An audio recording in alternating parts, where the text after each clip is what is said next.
उपेंद्र कुमार सेन। मोर योग्यता बा क्वालिफिकेशन है बीएमईडी अंडर उत्कल यूनिवर्सिटी। मु जने अवसर प्राप्त शिक्षक अटे। मु प्रतिदिन समाज पेपर पढ़ापढ़ी करे। 2022 मसीह पेपर रे गोटे छोट एडवर्टाइज देखी से लेखा थिला एडमिशन पीजी इन जोग नो एज लिमिट आउ ता तले फोन नंबर लेखा थिला। तापर मोर टिके आग्रह आसिला तेणु मु टिके फोन करी जोगाजोग करी पीजी इन जोग एवं एज विषय रे सार को पचारि बुझिली। तापर सार को ठारू आश्योरेंस पाइबा परे एवं लोकेशन पचारि हठात दिने सार पाखरे उपस्थित होई तांको ठारू पचारि बुझिली और जेहेतु मोर निजस्व आग्रह थिला तेणु करी पीजी इन जोगरे एडमिशन कली। यहाँ पर जिते क्लास आरंभ है आम घर खोर्धा जिला जटणी ठारे तेणु सकाळ भोर उठी नित्यकर्म सारी प्रतिदिन क्लास अटेंड कली। जदिओ किंतु मो मन भितर भय रही जे एते बयस रे किए मते केउ प्रकार व्यवहार देखैबे तेणु शंकाकुलित मनरे थिली। किंतु किछि दिनर जिबा आसिया और क्लास अटेंड पर सार मानकर सहयोग एवं कॉलेजर सहपाठी मानकर आग्रह सहयोग आउ मिष्ट भाषा रे मोर 2 वर्षर समय सीमा 2 दिन भली चलीगला। वर्तमान मु मोर फाइनल परीक्षा दे सारी आउ एते बयस रे मोर भी चाकरी ऑफर आसुची। तेणु जदि पीजी इन जोगरे केही भी एडमिशन करिया को चाहछंती ताहले कटक गोपालपुर कॉलेज रे एडमिशन करी निजे निजर भविष्य गठन रे सहायक होई परिबे। आउ पीजी इन जोग गोपालपुर कॉलेज रो फोन नंबर हैला 063719503839। आउ जदि केही भी चाहतांती नो एज लिमिट अछि से चाहिबे उपरोक्त नंबर रे फोन करी सार सहित योगाजोग करि परिबे। ता सहित मोर कहिबार तात्पर्य जे समाज को मु वार्ता पहुंचीबा पई यह मोर संदेश। एठारे केवल जोगर पाठ पढ़िबा सहित मेडिटेशन आत्म परमत ज्ञान फाउंडेशन ऑफ योग एवं योग सूत्र डाइट एंड न्यूट्रिशन वेद वेदांत उपनिषद भगवत गीता एनाटॉमी एवं फिजियोलॉजी कॉमन डिजीज हठ योग योग प्रैक्टिकल 1 2 3 4 5 6 आयुर्वेद पंचकर्म नेचुरोपैथी फिजियोथेरापी मेसेज थेरापी योग रिसर्च मेथोडोलॉजी योग टीचिंग मेथोडोलॉजी योग साइकोलॉजी योग फिलोसफी यही सब कॉलेज तरफ शिक्षा प्रदान करा जाए एवं आपण माने चाहिए यार सुजोग नहीं पारिबे। वर्तमान नूतन वर्ष आरंभ आमर स्वतंत्र ऑनलाइन क्लास आरंभ होईछि। यह संध्या 8 टारू आरंभ होउछि एवं एथिरे प्रश्नोत्तर कार्यक्रम योग विषय करा जाउछि। विषय जदि आपण माने केही इच्छा प्रकाश करंती ताले यार सुजोग नहीं पारिबे। ओम हरि ओम तत्सत ओम शांति शांति शांति। व्हाट इज योग? योगर अर्थ कौन? ओम असतमं सद्गमय तमसमं ज्योतिर्गमय मृत्युर्मं अमृतंगमय ओम शांति शांति शांति। योग शब्दटी बहु प्राचीन काल रही। यह होती आमर कल्चर। कल्चर को आम ओडिया रे संस्कृति कहा जाए। यह संस्कृति क्रू धातु आसी यार अर्थ कहवा। संस्कृतिर अर्थ को आम बुझी था मार्जित स्थिति भाव में।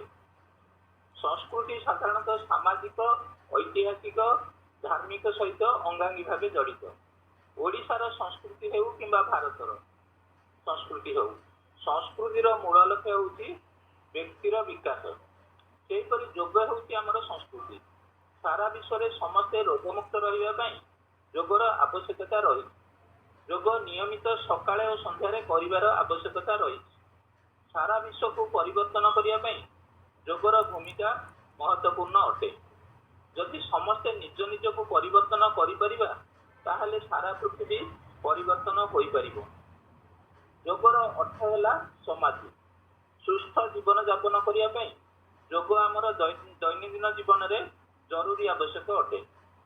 ଆଧ୍ୟାତ୍ମିକତା ଅର୍ଥରେ ଯୋଗକୁ ଆତ୍ମା ଓ ପରମାତ୍ମାଙ୍କର ମିଳନ ବୋଲି କୁହାଯାଏ ଏବଂ ଅଷ୍ଟାଙ୍ଗ ଯୋଗକୁ ମଧ୍ୟ ଯୋଗ ବୋଲି କୁହାଯାଏ। ଅଷ୍ଟାଙ୍ଗ ଯୋଗର ଅର୍ଥ ଯମ, ନିୟମ, ଆସନ, ପ୍ରାଣାୟାମ, ପ୍ରତ୍ୟାହାର, ଧ୍ୟାନ, ଧାରଣା, ସମାଧି। ଯୋଗର ଅର୍ଥ two join or two unite.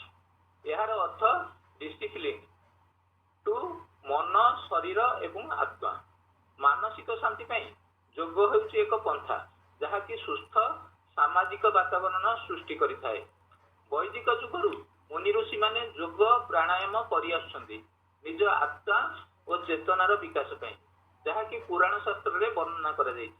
ତେଣୁ ସୁସ୍ଥ ଜୀବନ ପାଇଁ ଯୋଗ ଅପରିହାର୍ଯ୍ୟ ଅଟେ। ଆମେ ଆମର ସୁନ୍ଦର ସ୍ୱାସ୍ଥ୍ୟକୁ ଗଢ଼ି ତୋଳିବା ପାଇଁ ଏବଂ ନିରୋଗ ରହିବା ପାଇଁ ଯୋଗ ହିଁ ଏକମାତ୍ର ପନ୍ଥା ଅଟେ।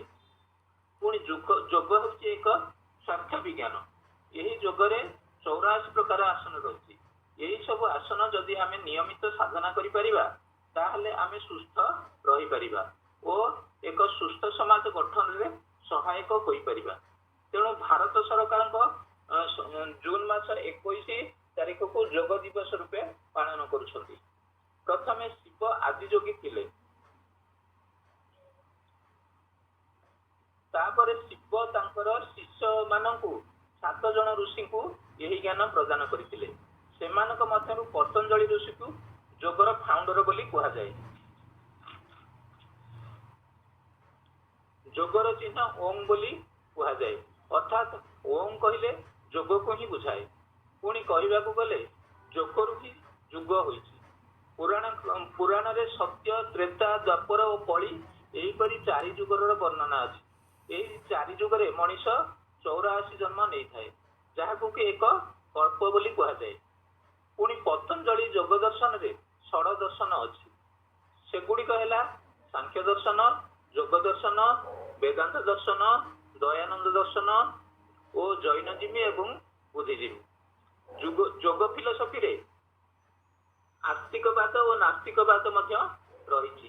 ଯେପରିକି ଆସ୍ତିକବାଦରେ ନ୍ୟାୟ ଯୋଗ ଏବଂ ଏହାର ପ୍ରଣେତା ହେଲେ ଗୌତମ ଋଷି। ଯୋଗ ଏହାର ପ୍ରଣେତା ହେଲେ ପତଞ୍ଜଳି ଋଷି। ସାଂଖ୍ୟ ଏହାର ପ୍ରଣେତା ହେଲେ କପିଳ ମୁନି। ବେଦାନ୍ତ ଏହାର ପ୍ରଣେତା ହେଲେ ସାଂଖ୍ୟ ଋଷି। ବୈଶେଷିକା ଏହାର ପ୍ରଣେତା ହେଲେ କାନାଡା ଋଷି। ପୂର୍ବ ମୀମାଂସା ଏହାର ପ୍ରଣେତା ହେଲେ ଜୈମିନୀ ଋଷି। ସେହିଭଳି ନାସ୍ତିକ ଭିତରେ ଆସିବେ ଚାର୍ବାକ ଋଷି, ଏହାର ପ୍ରଣେତା ହେଲେ ଚାର୍ବାକ। ବୁଦ୍ଧିଜିମ୍ ଏହାର ପ୍ରଣେତା ହେଲେ ଗୌତମ ବୁଦ୍ଧ। ଜୈନିଜିମ୍ ଏହାର ପ୍ରଣେତା ହେଲେ ମହାବୀର ଜୈନ। ଏମାନେ ସବୁ ବେଦ ଭିତରକୁ ପଶି ନାହାନ୍ତି। ଏଣୁକରି ଏହାର ତାତ୍ପର୍ଯ୍ୟ ହେଉଛି ଯେ ଯୋଗ ଦ୍ୱାରା ଆମେ ଆମର ସବୁ ସମସ୍ୟାର ସମାଧାନ କରିପାରିବା ଏବଂ ସେଥିରୁ ସୁଖ, ଶାନ୍ତି, ଆନନ୍ଦ ପାଇପାରିବା। ପୁଣି ଯଦି ଆମେ ପତଞ୍ଜଳି ଯୋଗସୂତ୍ର ଅଧ୍ୟୟନ କରିବା ସେଥିରୁ ଆମେ 196ଟି ସୂତ୍ର ପାଇପାରିବା, ଯାହାକୁ କି 4 ଭାଗରେ ବିଭକ୍ତ କରାଯାଇଛି।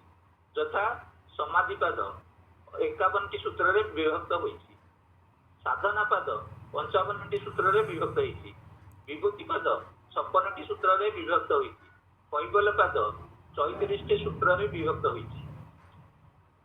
ଏହିଭଳି ଏହା ସମୁଦାୟ 196ଟି ସୂତ୍ରରେ ବିଭକ୍ତ ହୋଇଛି। ଯଦି ଆମେ ଏହି ସବୁ ସୂତ୍ର ଗୁଡ଼ିକ ଅଧ୍ୟୟନ କରିବା ତାହେଲେ ସେଥିରୁ ଆମେ ଆତ୍ମଜ୍ଞାନ, ପରମାତ୍ମା ଜ୍ଞାନ, ସୃଷ୍ଟିଚକ୍ର, ପ୍ରକୃତି ପୁରୁଷ, ଅହଙ୍କାର ଓ ଡେଭଲପମେଣ୍ଟ ଏହିଭଳି 6ଟି ଲାଭ ପାଇପାରିବା। ପୁଣି ଅହଙ୍କାରରୁ ସତ, ରଜ ଓ ତମ ଆସିଅଛି, ଅର୍ଥାତ୍ ସତ ଅର୍ଥାତ୍ ସୁଖଦାୟକ, ରଜ ଅର୍ଥାତ୍ ଦୁଃଖଦାୟକ ଓ ତମ ଅର୍ଥାତ୍ ମୋହଦାୟକ। ସର୍ବଶେଷରେ ମୁଁ ଏଠାରେ ପଞ୍ଚତତ୍ତ୍ୱର ବର୍ଣ୍ଣନା କରୁଛି, ଯାହାକି ପଞ୍ଚଜ୍ଞାନେନ୍ଦ୍ରିୟ, ପଞ୍ଚକର୍ମେନ୍ଦ୍ରିୟ, ପଞ୍ଚମହାଭୂତ, ପଞ୍ଚକ୍ଲେଶ, ପଞ୍ଚପ୍ରାଣ। ତେଣୁ ଆପଣମାନଙ୍କୁ କହିବାର ଅନୁରୋଧ ହେଉଛି ଯେ ଯଦି ଆମ୍ଭେମାନେ ପ୍ରତିଦିନ ଏହିଭଳି ଅଧ୍ୟୟନ ଓ ଆଲୋଚନା କରିପାରିବା ତାହେଲେ ଜଣେ ଜଣେ ଉତ୍ତମ ଯୋଗଗୁରୁର ଆସନ ଲାଭ କରିପାରିବା। ଅଷ୍ଟାଙ୍ଗ ଯୋଗ ଭଳି ଅଷ୍ଟାଙ୍ଗ ଆୟୁର୍ବେଦ ମଧ୍ୟ ଅଛି। ଯଥା କାୟ ଚିକିତ୍ସା, ମେଡିସିନ। ଏହାର ଜନକ ହେଲେ ମହର୍ଷି ଚରକ। ଶଲ୍ୟ ଚିକିତ୍ସା ସର୍ଜରୀ, ଏହାର ଜନକ ହେଲେ ଆଚାର୍ଯ୍ୟ ସୁଶ୍ରୁତ। ଶାଲ୍ୟ ଚିକିତ୍ସା ENT। କୁମାର ବିଦ୍ୟ ଚିକିତ୍ସା ପେଡିଆଟ୍ରିକ। ଅଗତନ୍ତ୍ର ଟକ୍ସିକୋଲନ। ଭୂତ ବିଦ୍ୟା ସାଇକିଆଟ୍ରିକ। ରସାୟନ ବିଦ୍ୟା ଆର୍ଟ ଥେରାପି ବା ଜେରିଆଟ୍ରିକ। ବାଜିକରଣ ସୋସିଓଲୋଜି, ସେକ୍ସୋଲୋଜି। ଆଜ୍ଞା।